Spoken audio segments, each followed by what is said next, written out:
সাকিবের বিরুদ্ধে হত্যা মামলা নিয়ে হঠাৎ ক্ষেপে উঠেছে ছাত্র আন্দোলনে চুরি পরে বসে থাকা মুশফিক লিটনরা। আর এবার তাদের সাথে যোগ দিয়েছে খোদ জাতিসংঘ। রাজধানীর আদাবর থানায় সাকিব আল হাসানের বিরুদ্ধে হত্যা মামলা হয়েছে।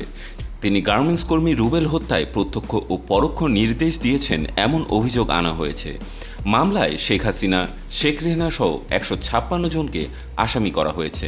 সাকিবের বিরুদ্ধে মামলার ঘটনায় জাতিসংঘের মহাসচিবের মুখপাত্র স্টেফেন ডুজারিক জানিয়েছেন, অন্তর্বর্তীকালীন সরকার আইনের শাসন ও ন্যায় বিচার নিশ্চিতে যা যা করা প্রয়োজন করবে। এ বিষয়ে তার কোনো সন্দেহ নেই।